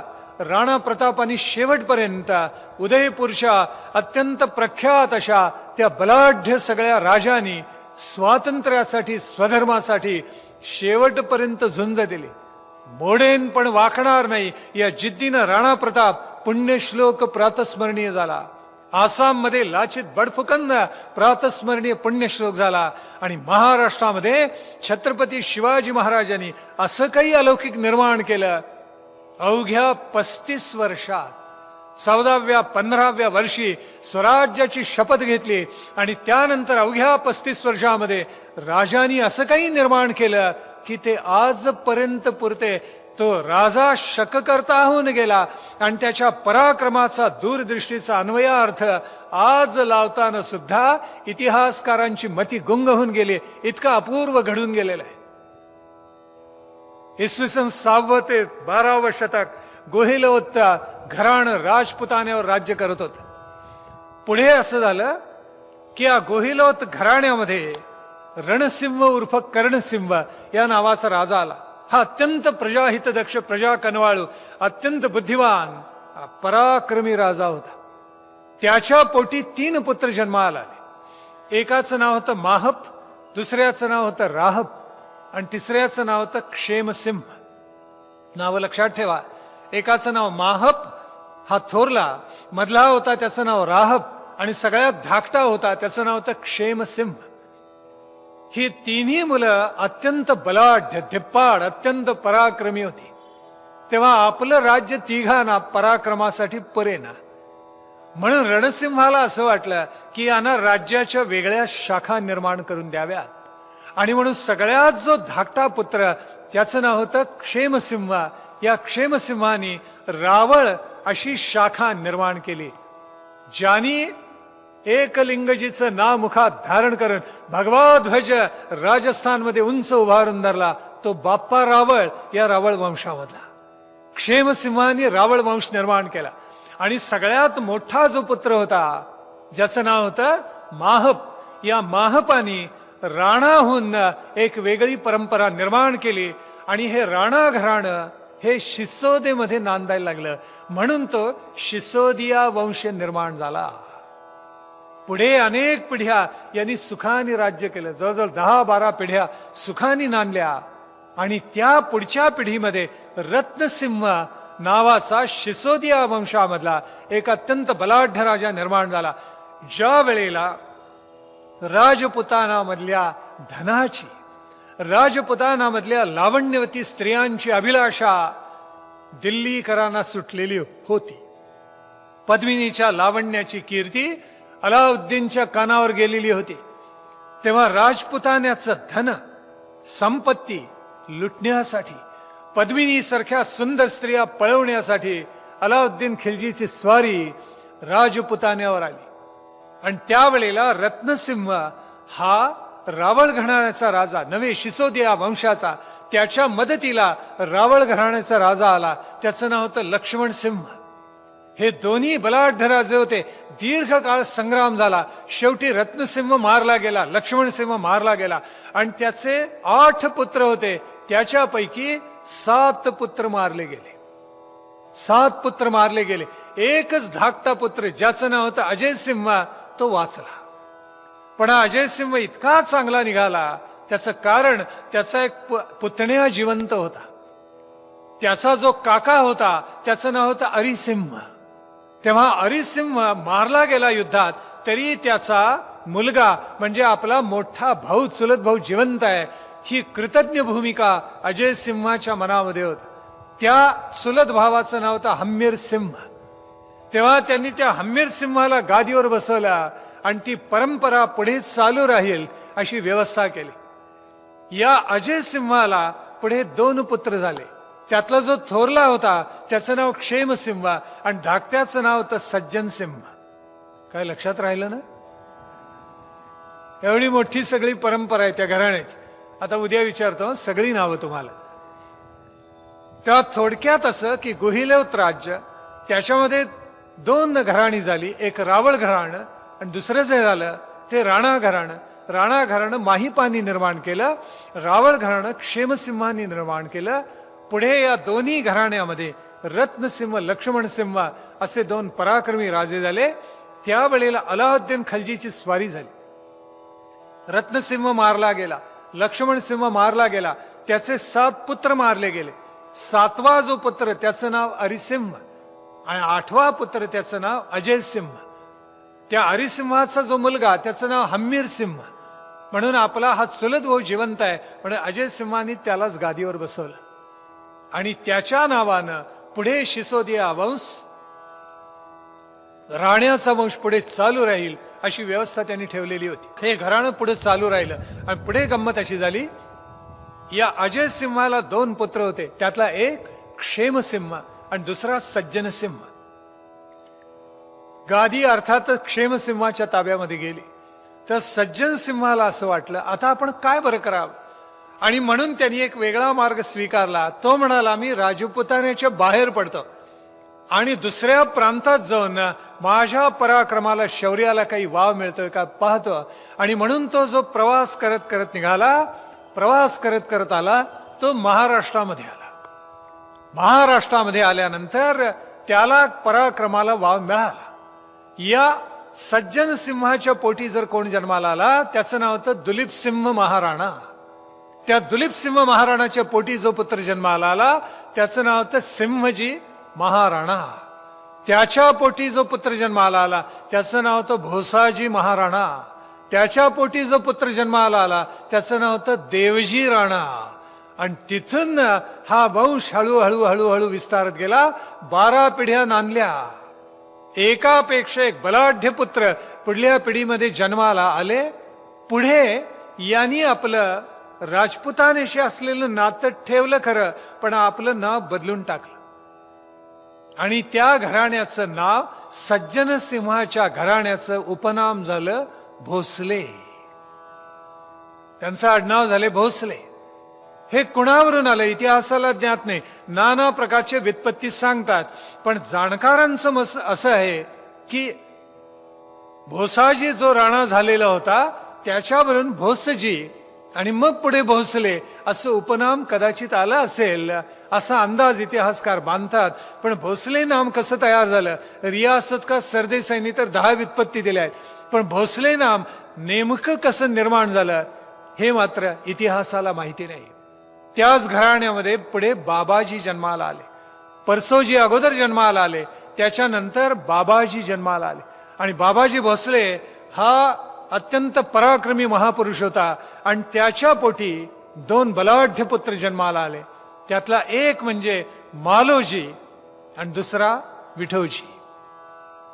ही दोन्ही बाळ अशी वाढली. मालोजी तर इतका धिप्पाड निपजला, खऱ्या अर्थानं क्षात्र धर्मीय होता, बलाढ्य क्षत्रिय होता. तलवार, खड्ग, दाणपट्टा, भाला, धनुष्यबाण, बर्ची सर्व काही चालवण्यात तो इतका प्रवीण होता. त्याला घोडा सुद्धा म्हणे अतिशय तगडा आणि निवडून द्यावा लागत असे, कारण तो इतका धिप्पाड होता की तो बसला की घोडं खालीच बसायचं. इतका हा मालोजी राजा बलाढ्य होता, अतिशय शक्तिशाली होता. हे घराणं भोसल्यांचं घराणं त्यावेळेला वेरूळच्या जवळ, म्हणजे वेरूळ गावातच खरं तर घृष्णेश्वराच्या जवळ नांदत होत. बाबाजीची काही पूर्व पुण्यही होती आणि ती या दोन्ही मुलामध्ये उतरलेली होती. मालोजी विठोजी हे दोघेही अत्यंत चांगले, वृत्तीनं चांगले होते. शेती करत असत, कष्टाला कधीही कमी करत नसत. आणि त्यांच्या मनामध्ये असं आलं की कुठे आपल्या क्षात्र धर्माला वाव मिळेल. त्यावेळेला सिंदखेडला लखुजी जाधव किंवा जाधवराव या नावाचे एक तालेवार सरदार राहत असत. बलाढ्य होते, 5 पुत्र होते त्यांना, एक कन्या होती लावण्यवती. अतिशय बलाढ्य सरदार निजामशाहीची चाकरी करत होते. तेव्हा जाधवांच्याकडे मालोजी आणि विठोजी गेले. तेव्हा या मालोजीला पाहिल्यावर लखुजीरावांना अत्यंत आनंद झाला. पुढे लखुजींचे जणू ते अंगरक्षक झाले, देवडीवर पहारा द्यायला शिकले आणि हळूहळू आपल्या कर्तृत्वानी वाढत गेले. सैन्याच्या तुकडीचे प्रमुख झाले. आणि मग त्या मालोजी राजांचं नाव हळूहळू सगळीकडे माहिती झालं. श्रीरामान जसा लक्ष्मण छायेसारखा सदैव बरोबर असे, तसा मालोजी राजांच्या मागे विठोजी नित्य असेच. यथावकाश या दोन्ही भावंडांची लग्न झाली. मालोजीचं लग्न झालं, विठोजीचंही लग्न झालं. आणि मालोजीचा विवाह उमा या नावाची फलटणची जी निंबाळकरांची परंपरा आहे, या निंबाळकरांच्या राजघराण्यामधली एक लावण्यवती तरुणी तिच्याशी झाला. त्या कालखंडामध्ये लहान वयात लग्न होत असत, 10-12 वर्षा या वयामध्येच लग्न होत असत. ही उमा अत्यंत देखणी आणि सच्चारित्र्य अतिशय थोर स्त्री निपजली. या विठोजीला म्हणजे मालोजींच्या धाकट्या भावाला 8 पुत्र झाले. म्हणजे खरोखर अष्टपुत्रा सौभाग्यवती भव हे वचन विठोजीच्या पत्नीने सार्थ केलं. काही वर्ष गेली तरी मालोजीला पुत्र झालेला नव्हता. तेव्हा आता काय करायचं असा विचार त्याच्या मनामध्ये आला. आणि पुढे त्यांनी नगरला जाऊन एका शहा शरीफाला नवस केला, असा बखरीमध्ये इतिहासामध्ये उल्लेख आढळतो. योग असेल म्हणा, काहीही घडलं असेल, आणि उमाला दिवस राहिले, उमावाला दिवस राहिले. आणि त्यांच्या पोटी एक नररत्न जन्माला आलं, की जे नररत्न मोठं विलक्षण होतं, असा पुत्र त्यांच्या पोटी जन्माला आला, तो म्हणजे शहाजी. शहा शरीफाला नवस केला आणि म्हणून तो जन्माला आला. म्हणून पहिल्या पुत्राचं नाव त्यांनी ठेवलं शहाजी, आणि धाकटा पुत्र सुद्धा त्याच नवसातून जन्माला आला शहा शरीफ पैकी, म्हणून धाकट्या पुत्राचं नाव ठेवलं शरीफजी. शहाजी आणि शरीफजी ही दोन्ही मुलं सूर्यचंद्रासारखी वाढायला लागली. शहाजी राजे केव्हा जन्माला आले नक्की माहिती नाहीये. अनेक जणांनी त्यांचा जन्म इसवी सन 1594 पासून 1601 पर्यंत वेगवेगळ्या जागी बसवलेला आहे. इतिहास कमी बोलतो याचं कारण असं आहे, आक्रमकाच्या कालखंडामध्ये आमचा इतिहास फार जळलाय, उद्ध्वस्त झालाय, कालाच्या ओघामध्ये नष्ट झालेला आहे. नालंदा सारखं विद्यापीठ की जे इतकं संपन्न होतं की 1100 हे आचार्य तिथे शिकवत असत. करा कल्पना आपल्या मनाशी, 1100 हे आचार्य, 10,000 पेक्षा विद्यार्थ्यांची संख्या होती. आणि आज जे आपण म्हणतो तंत्रज्ञान, नानाविध प्रकारचे अभ्यासक्रम सगळे शिकवले जात असत. या नालंदा विद्यापीठावर बख्तियार खिलजीनं आक्रमण केलं. त्याला ते विद्यापीठ वाटलंच नाही, त्याला वाटलं हा किल्ला आहे. म्हणून विद्यापीठामध्ये घुसून त्यांनी लुटालूट केली, कापाकाप केली, आणि काही महिने बख्तियार खिलजीचा मुक्काम हा नालंदा विद्यापीठामध्ये होता. त्यांनी काय केलं असेल, त्याचे जे सैनिक होते ते आपल्या घोड्यांची पोटं कशी भरत असत, नालंदा विद्यापीठामध्ये भूर्जपत्रावर जे ग्रंथ लिहिलेले होते ते ग्रंथ त्या घोड्यांना खाऊ घालत असत. आणि स्नान करण्यासाठी जे पाणी तापवलं जात असे ते नालंदा विद्यापीठामधल्या ग्रंथांवर तापवलं जात असे. ग्रंथ जाळून पाणी तापवत असत आणि नंतर स्नान केलं जात असे. आपला इतिहास किती जळला, किती नाश पावला, त्याचं ते उदाहरण आहे. आक्रमकांच्या आक्रमणाखाली इतिहास जळला. ब्रिटिशांना तर आपण फार सुसंस्कृत सभ्य समजतो, की जणू ते काही आले म्हणून भारताचं कल्याण झालं असं वाटतं. त्यांनी आपल्यासाठी काही पोस्ट आणलं नाही, त्यांच्या तारा लवकर पोचाव्यात आणि सैनिकांच्या हालचाली द्रुतगती व्हाव्यात म्हणून आणलं.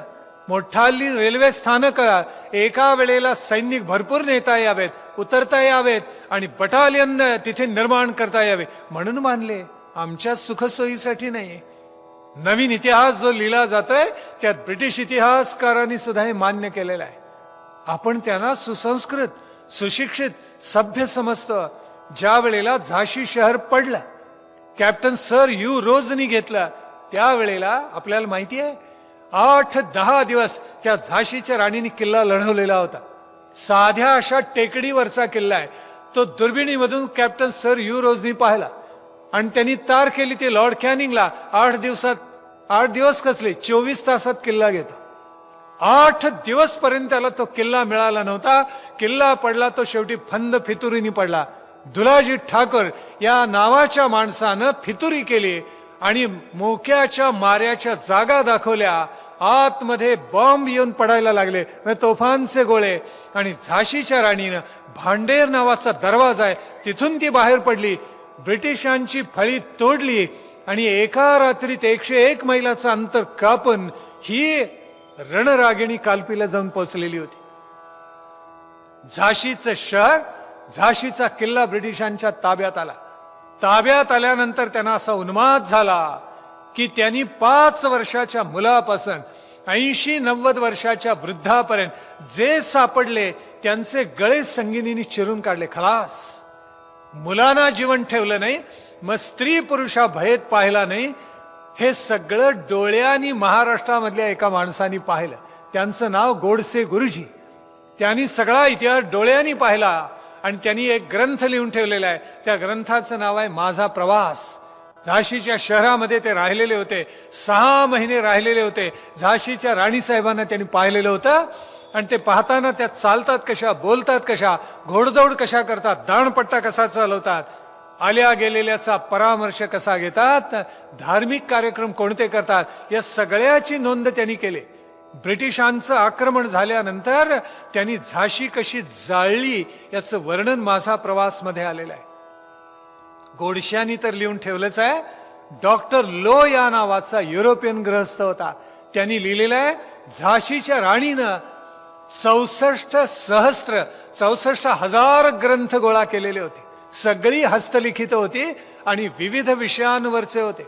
भौतिक शास्त्रापासून वैद्यकीय शास्त्रापर्यंत आणि वेदांतापर्यंतचे, तत्वज्ञानापर्यंतचे अनेक ग्रंथ होते.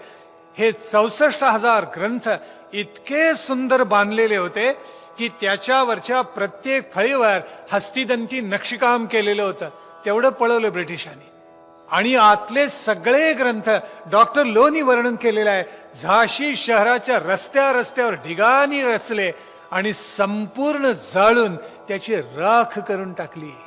एक पान शिल्लक ठेवलं नाही.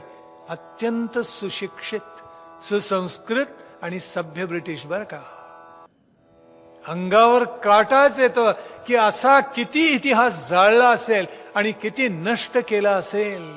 मालोजींच्या कालखंडामधला हा इतिहास किती जळला असेल, किती नाहीसा झाला असेल. म्हणून शहाजी राजांचा जन्म 1594 ते 1601 एवढे 6-7-8 वर्षामध्ये सगळ्या इतिहासकारांनी घातलेलं आहे. अगदी राजपुतानाचं दप्तर तपासलेलं आहे आणि तिथपासून महाराष्ट्रापर्यंत जे उरले सुरले कागदपत्र मिळाले ते गोळा करून. म्हणून इतिहासाचार्य राजवाडेंचे अनंत उपकार महाराष्ट्रावरून जगावर आहेत. ते झाले नसते तर शिवकालीन सगळा इतिहास हा जगलाच नसता, तरलाच नसता. अनेक ठिकाणी राजवाडे स्वतः गेले, पाया पडलेत, बाबा पुता केलेले आहेत, पैसे दिले यथाशक्ती. आणि पाटील असोत, देशपांडे असोत, कुलकर्णी असोत, देशमुख असोत, सगळ्यांच्याकडे पडलेली दप्तरं उचलून आणली आहेत. त्यांच्या बरोबर प्रसंग विशेषी माझ्या पत्नीचे आजोबा गेले. ती बसली माझी पत्नी अपर्णा इथे. तिचे आजोबा पातंजल योग दर्शनकार बाबा कोल्हटकर, खिरके कोल्हटकर गेलेले आहेत. आणि एके ठिकाणी राजवाडेंनी सांगितलं तर हे दप्तर घेऊन पळ, मला मारलं तरी चालेल, एवढं दप्तर तरी वाचेल, जगेल. त्यांच्या कृपेने शिवकालीन इतिहास जगलाय, वाचलेला आहे. उदंड उपकार आहे इतिहासाच्या राजवाड्यांचे या महाराष्ट्रावर सगळ्या भारतावर. शहाजी राजांचा जन्म झाला आणि पाठोपाठ शरीफजी राजे जन्माला. पण दुर्दैव असं की शहाजी शरीफजी हे केवळ, शहाजी राजे तर केवळ 5 वर्षांचे होते. आणि त्यावेळेला निजामशाहीची आज्ञा आली, चला इंदापूरला युद्ध आहे, लढायला चला. वर्णन असं आहे की हातातला घास टाकून मालोजी राजांना जावं लागलं. आणि मालोजी राजे जे गेले ते गेलेच, ते परत येऊ शकले नाही. इंदापूरच्या लढाईमध्ये मालोजी राजे मारले गेले. विठोजी जगले आणि उमावा सती निघाल्या. त्यावेळेला विठोजी राजांनी आपल्या वहिनीचे पाय धरले आणि कळवळून सांगितलं, वहिनी विचार करा, एक 5 वर्षाचं पोर, एक 3 वर्षाचं पोर आहे. या सूर्यचंद्रांना वाढवणार कोण? आपण गेलात तर या लेकरांकडे कुणी पाहायचं? तेव्हा उमावांनी शेवटी आपला विचार बदलला. त्या सती गेल्या नाहीत आणि उमावांच्या मार्गदर्शनाखाली आणि विठोजींनी दिलेल्या शिक्षणाखाली शहाजी आणि शरीफजी वाढले. हा मुलगा तेजस्वीच निपजला, अत्यंत पराक्रमी निपजला. बखरीमध्ये असं वर्णन आलेलं आहे की एकदा शहाजी मालोजींच्या बरोबर लखुजी जाधवांच्या घरी सिंदखेडला गेलेले असताना रंगपंचमीचा सण होता. आणि त्यावेळेला एका मांडीवर जिजाई आणि एका मांडीवर शहाजी बसले लखुजींच्या. तर सगळेजण म्हणाले, आहा काय जोडा म्हणे, सुंदर शोभतो, चला यांचा विवाह झाला तर किती बरं होईल. तेव्हा मालोजी म्हणाले, ऐका रे ऐका, जाधव आजपासून आमचे व्याही होऊन गेले. हा उल्लेख बखरीमध्ये, प्रत्यक्ष इतिहासामध्ये याची कुठेही नोंद नाही आहे. पण पुढे खरंच तसा प्रसंग आला की शहाजी राजे अत्यंत देखणे, अत्यंत तडफदार, तलवारीचा पट्टा असा चालवत असत की सगळ्यांची मागणी आली. मुघलांची मागणी, आदिलशहाची मागणी, निजामशहाची मागणी की असा हिरा, असा तेजस्वी सरदार आमच्या सैन्यामध्ये असावा. या शहाजीची कीर्ती सगळीकडे पसरलेली होती. तेव्हा शहाजी राजांना लखुजी जाधवानी आपला जावईच करून घेतलं. जिजाई दिलीये. त्यावेळेला दोन्ही मुलं अतिशय लहान होती. शहाजीराजे किती 10-12 वर्षाचे असतील. अत्यंत देखणा तेजस्वी चुणचुणीत मुलगा होता. जिजाऊ साहेब तर त्यावेळेला फारच लहान होत्या. पुढे शहाजीराजे वाढले, शरीफजी राजे वाढले आणि या वेळेला उत्तरेकडच्या फौजा आदिलशाहीवर आणि नंतर अगोदर निजामशाहीवर तुटून पडलेल्या होत्या. इसवी सन 1594 मध्ये वराडची इमादशाही संपली. प्रारंभ झाला आता 1490 साली 1574 पर्यंत, म्हणजे 184 वर्ष हा वंश चालला सुलतानांचा आणि नंतर नाश पावला. तेव्हा दिल्लीकरांच्या मनामध्ये आलं पहिल्यांदा कुणाला गिळावं. आदिलशहा तर थोडा दक्षिणेला आहे, त्या आदिलशहाच्या उत्तरेला निजामशाही आहे आणि मोगलांच्या म्हणजे दिल्लीकरांच्या दक्षिणेला निजामशाही आहे. तेव्हा निजामशाहीला गिळंकृत करावं, आपण उत्तरेकडून चाल करून यावं आणि आदिलशहाला सांगावं की तू दक्षिणेकडून चाल कर आणि मध्ये कात्रीत पकडावं आणि निजामशहाचं पूर्ण पराभव करून त्यांना नेस्तनाबूत करून टाकावं.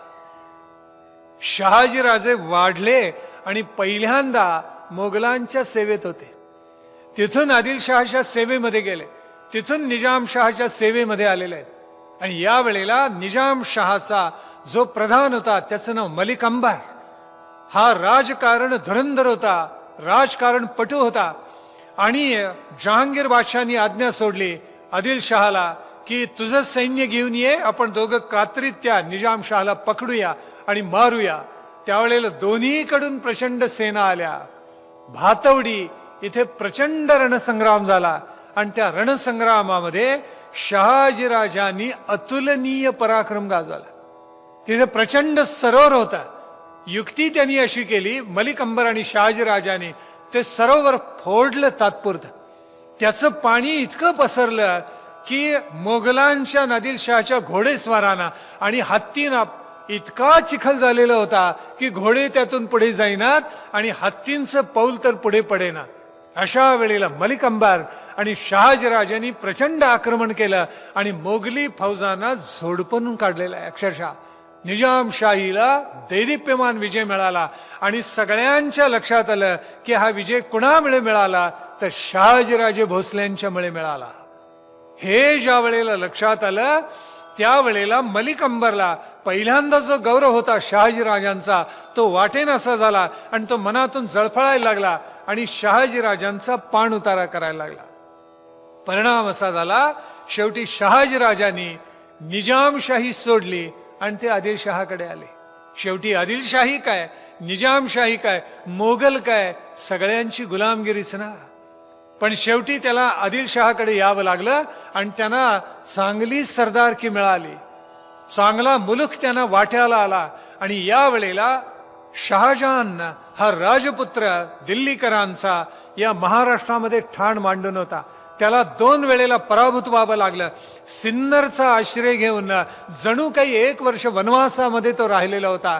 आणि त्यावेळेला शहाजीराजांचं कर्तृत्व काय आहे ते त्याच्या बरोबर लक्षामध्ये आलेलं होतं. तो समजून उमगून चुकलेला होता की शहाजीराजा अत्यंत पराक्रमी आहे. तेव्हा त्यांनी असं की मोगलांच्या ताब्यामध्ये तो यावा शहाजीराजा म्हणून सुद्धा प्रयत्न केलेला होता. पण पुढे ज्या वेळेला निजामशाही बुडवली गेली त्यावेळेला तह झाला आणि शहाजीराजे आदिलशहाच्या वाट्याला आले. निजामशाही बुडली. पण बुडण्यापूर्वी शहाजीराजांनी एक अलौकिक प्रयोग करून पाहिला. शहाजीराजे इतके दूरदृष्टीचे होते, तेच पुढे शिवाजीराजांच्या मध्ये अंशतः निश्चित उतरलं. शहाजीराजांनी विचार असा केला, नको ती गुलामगिरी, नको ती चाकरी आदिलशहाची, नको ती चाकरी निजामशहाची. मोगल सुलतानाचे बादशहाचे पाय तरी कशाला धरावेत. आणि त्यांच्या मनामध्ये असा विचार आला की स्वतंत्र राज्यच निर्माण करावं. म्हणून त्यांनी कौतुक असं केलं, मोगलांना आणि आदिलशहाना वाटत होतं की निजामशाही बुडाली, ती बुडाली नाही असं शहाजीराजांनी घोषित केलं. आणि या निजामशहाच्या वंशामध्ये मूर्तजा या नावाचा एक छोटा मुलगा होता. त्याला त्यांनी आपल्या मांडीवर बसवलं आणि आपल्या मांडीवर बसवून पेमगिरी या नावाचा एक किल्ला आहे. कुठे आहे सांगू आपल्याला? संगमनेर तर सगळ्यांना माहिती आहे, पुणे नाशिक मार्गावरचा. या संगमनेर जवळ एक डोंगर आहे, त्याला पेमगिरीचा डोंगर, प्रेमगिरी नव्हे, पेमगिरीचा डोंगर म्हणतात, पेमगिरी त्याला पेमगड म्हणतात, पण त्याचं मूळ नाव आहे भीमगड. या भीमगडावर त्यांनी निजामशाहीची राजधानी निर्माण केली आणि त्या मुलाला त्यांनी निजामशाह म्हणून घोषित केलं. हे कळल्याबरोबर मोगलांचा जळफळाट झाला आणि आदिलशहाच्या लक्षात आलं की शहाजीराजे कोणता डाव खेळतायत. त्यांनी निजामशाह म्हणून मूर्तजाला बाहुलं म्हणून बसवलेला आहे. खरा डाव शहाजीराजांना स्वतंत्र राज्य निर्माण करायचे, हिंदवी स्वराज्य स्वतंत्र निर्माण करायचे, ही त्यांची भूमिका बरोबर लक्षात आल्यानंतर मोगल अस्वस्थ झाले आणि पुन्हा एकदा दोन्ही त्यांच्या सेना एकत्र आल्या. त्या इतक्या बलाढ्य होत्या, इतकी शक्ती त्यांच्या ठाई होती की शेवटी शहाजीराजांना तह करावा लागला. आमचे किती सरदार मारले गेले असतील, किती आमच्या पतिव्रता या विधवा होऊन गेल्या असतील, किती साध्वींना सरणावर चढावं लागलं असेल, सती जावं लागलं असेल, त्याला तोडच नाहीये. भातवडीचा प्रचंड रणसंग्राम झाला आणि शहाजीराजांनी अद्वितीय पराक्रम गाजवला. पण त्याच्यामध्ये या भोसले कुटुंबाने आपल्या घराण्यामधल्या एका लोकोत्तर अशा बलाढ्य पुरुषाचा बळी दिलाच. शरीफजी राजे त्यात मारले गेले. शहाजीराजांना 4 पावलं मागं यावं लागलं. पण मागं यावं लागलेलं असताना त्यांनी एक भयानक अग्निदिव्य आपल्या डोळ्यांनी पाहिलेलं होतं. निजामशाह ज्यावेळेला बलाढ्य होता त्यावेळेला लखुजी जाधवराव, शहाजी भोसले, संभाजी भोसले, दत्ताजी जाधव हे सगळे बलाढ्य सरदार निजामशाहच्या पदरी होते. आणि एके दिवशी सगळा दरबार संपला आणि हे सरदार सगळे बाहेर पडत असताना दुर्दैवानं असं घडलं, खंडागळे या नावाचे एक सरदार होते आणि त्यांचा एक जो हत्ती परत येत होता. काय झालं कुणास ठाऊक, माहुताला त्याला आवरता आलं नाही आणि तो इतका एकदम पिसाटल्यासारखा उधळलाच. पायाखालील त्याला तुडवायला लागला, सोंडेमध्ये घेऊन अनेकांना भिरकवून द्यायला लागला. तेव्हा खंडागळेंचा हत्ती उतला मातला आणि अनेकांना तो तुडवतोय हे लखुजीराव जाधवांच्या मुलाला कळलं. त्याचं नाव दत्ताजी. तेव्हा त्यांनी काही सैनिक बरोबर घेतले आणि तो दौडत निघाला. त्यांनी दाणपट्टा काढला, हातामध्ये धारण केला आणि त्या हत्तीवर त्यांनी आक्रमण केलं. अत्यंत शूरवीर होता.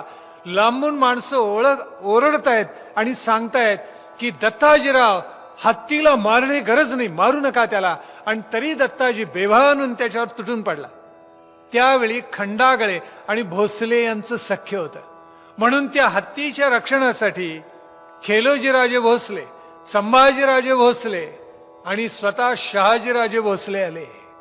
या वेळेला त्या दत्ताजी जाधवांनी आक्रमण केलं आणि त्या दाणपट्ट्याला काय धार असली पाहिजे, त्यांनी त्या उतल्या मातलेल्या आणि बेभान झालेल्या हत्तीची सोंड त्या दाणपट्ट्याखाली तोडून टाकली. तुटली सोंड.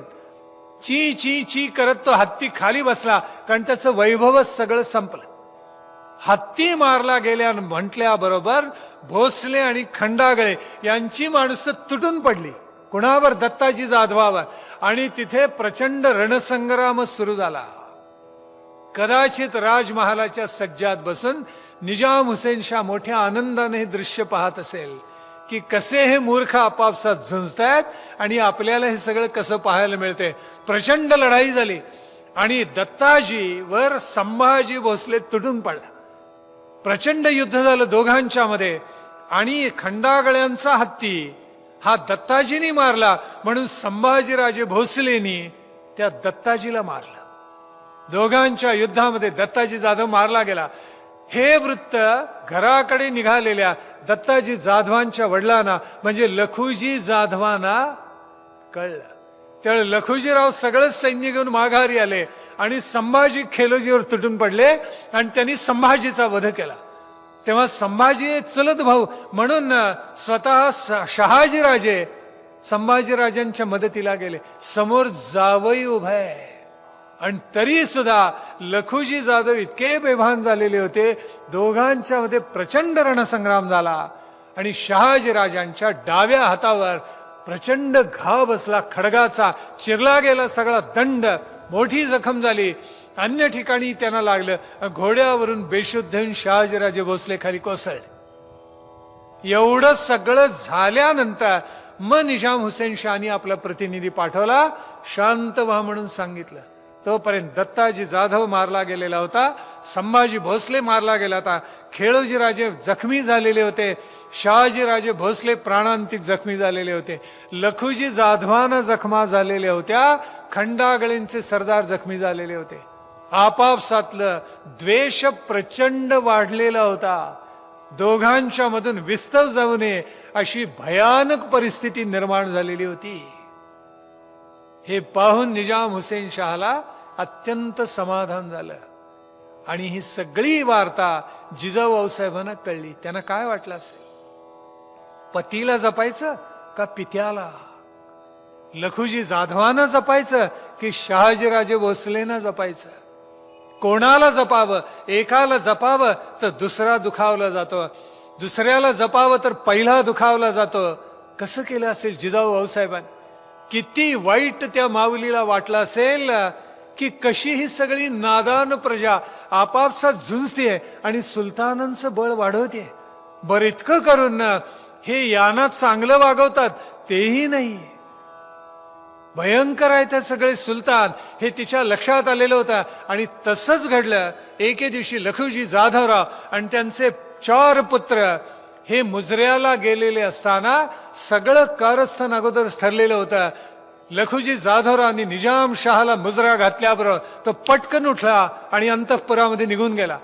गेल्याबरोबर सरकन खड्ग बाहेर पडले. अनेक मोगल मुसलमान सरदारांची आणि जाधवांच्या जवळ शस्त्र नव्हतं, कमरेला फक्त कट्यार होती. लखुजी जाधव आणि त्यांच्या पुत्रांनी कट्यारी उपसल्या, पण काय झुंज देणार. पाहता पाहता 5 जणांची प्रेत रक्त लांछित झालेली त्या दरबारामध्ये लोळली गेली. ही वार्ता ज्या वेळेला लखुजी जाधवरावांच्या गडीवर आली, काय अवस्था झाली असेल. पण रडायला वेळ नव्हता, कारण आणि सैनिक येतील आणि कुटुंब छाटून टाकतील अशी भयानक अवस्था होती.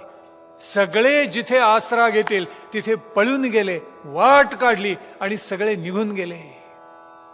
काय वाटलं असेल शहाजी राजांना, काय वाटलं असेल जिजाऊ भाऊसाहेबांना. जरी सासऱ्याशी भांडण झालेलं होतं तरी एवढा तालेवार सरदार एखाद्या जनावरासारखा निजाम हुसेन शहाच्या दरबारामध्ये चिरला गेला, कापला गेला. जिजाऊ भाऊसाहेबांना काय वाटलं असेल, त्यांची काय अवस्था झाली असेल. जगदंबेला जणू साकडं घातलं असेल आणि त्या म्हणत असतील, जयोस्तु जयोस्तु जयोस्तु जगदंबे, अंश रूप घे माझ्या पोटी शिवशंकर अंबे. जगदंबे हे तुळजा भवानी, हे महिषासुर मर्दिनी, तू अंश रूपानी माझ्या पोटी जन्माले, असा पुत्र जन्माला घाल की जो प्रातस्मरणीय व्हावा, जो पुण्यश्लोक व्हावा, ज्याने हिंदवी स्वराज्य निर्माण करावं, आपल्या पूर्वजांचे पांग फेडावेत. जिजाऊ भाऊसाहेबांना 6 पुत्र झाले. 4 पुत्र लहान असतानाच गेले. 5वा जो पुत्र जन्माला आला, या 5व्या पुत्राचं नाव संभाजी. का बरं ठेवलं? काकाचं नाव ठेवले. शहाजी राजांचे चुलत भाऊ संभाजीराजे भोसले ते मारले गेलेले होते लखुजी जाधवांच्याकडून, म्हणून काकाचं नाव पुतण्याला ठेवण्यात आलं संभाजीराजे भोसले. हे कोणत्या वर्षी जन्माला आले इतिहासाला ज्ञात नाहीये. आणि 6व्या वेळेला जिजाऊ भाऊसाहेबांना ज्या वेळेला दिवस राहिले त्यावेळेला त्यांचे डोहाळे इतके अद्भुत होते की त्यांना नित्य वाटायचं की एखाद्या सिंहासनावर बसावं आणि जगदंबेनं जसा राक्षसांचा संहार केला तसा करावा, घोड्यावर बसावं आणि यवनांचं पारिपत्य करावं, धनुष्य धारण करावं आणि दुष्टांचा संहार करावा, दुष्टांचं पारिपत्य करावं, असे विलक्षण डोहाळे या जिजाऊ भाऊसाहेबांना लागले. आणि जगदंबेच्या चरणी त्या जणू लीन होऊन गेल्या. त्यावेळेला सगळा कालखंड इतका धामधुमीचा होता की काही विचारूच नका. म्हणून शहाजी राजांनी असं ठरवलं की जिजाऊंना कुठेतरी सुरक्षित ठेवलं पाहिजे आणि म्हणून त्यांनी शिवनेरी किल्ल्याची निवड केली, कारण त्यांचे व्याहीच तिथे राहत होते. सख्खी जाऊ जिजाऊ भाऊसाहेबांची तिथे होती, विश्वासराव व्याही होते. त्यांना जिजाऊ भाऊसाहेबांना सुपूर्त केलं आणि सांगितलं यांना सांभाळा. कारण सगळा मुलुख हा जवळजवळ बेचिराग झालेला होता आणि अनेक आक्रमणाखाली तुडवला गेलेला होता. कुठलीही जागा सुरक्षित राहिलेली नव्हती. दुर्ग, गड किंवा किल्ला पराकोटीचा सुरक्षित असतो, म्हणून जिजाऊ भाऊसाहेबांना तिथे ठेवण्यात आलं. तिथे अधिष्ठान होतं ते शिवाईचं होतं, जगदंबेचं होतं, जिनं महिषासुराचा वध केला आणि देवांना सुद्धा निर्भय करून टाकलं. अशी जगदंबा होती, जिला एकनाथांनी साद घातलेली होती आणि म्हटलेलं होतं, दार उघड बये, दार उघड, जगदंबे ये, आता प्रगट हो, दार उघड, तुझं दर्शन दे. आणि ज्या राक्षसांचं तू पारिपत्य केलंस त्या राक्षसांचं पुन्हा एकदा पारिपत्य कर. असं साकडं ज्या नाथानी जगदंबेला घातलेलं होतं, ती शिवाई प्रतिदिनी तिचं दर्शन घ्यायचं भाग्य जिजाऊ भाऊसाहेबांना मिळालेलं होतं. आणि म्हणून तर जिजाऊ भाऊसाहेबांनी जणू काही त्या शिवाईला साकडं घातलं आणि म्हटलं, जयोस्तु जयोस्तु जयोस्तु जगदंबे, अंश रूप घे माझ्या पोटी शिवशंकर आंबे. आणि जगदंबा जणू काही त्यांच्यावर वळली. ती कशी वळली? शिवाजी राजांचा जन्म कसा झाला, त्यांचं शिक्षण कसं झालं, शहाजी राजांनी त्यांना शिक्षण कसं दिलं, जिजाऊ भाऊसाहेबांनी आणि दादोजी कोंडदेवांनी त्यांना नेतृत्वाचे गुण त्यांच्यात कसे निर्माण केले. पुणे परिसरामध्ये एक नवा इतिहास, जाज्वल्य इतिहास कसा घडत गेला, हा सगळा उज्ज्वल इतिहास आता उद्याच्या प्रवचनामध्ये पाहायचा. आज जेवढं ऐकलं, जेवढं श्रवण केलं, तेवढं स्मरणपूर्वक साठवायचं, श्रद्धापूर्वक अंतःकरणामध्ये धारण करायचं. या जगदंबेची, शिवरायाची स्तुती गायची. स्वातंत्र्यवीर सावरकरांनी शिवाजी महाराजांचं जे स्तोत्र गायलं तेच तुम्ही आम्ही श्रद्धेनं गायचं आणि मगच आज काही काल विरमायचं. छत्रपती शिवाजी महाराज की जय.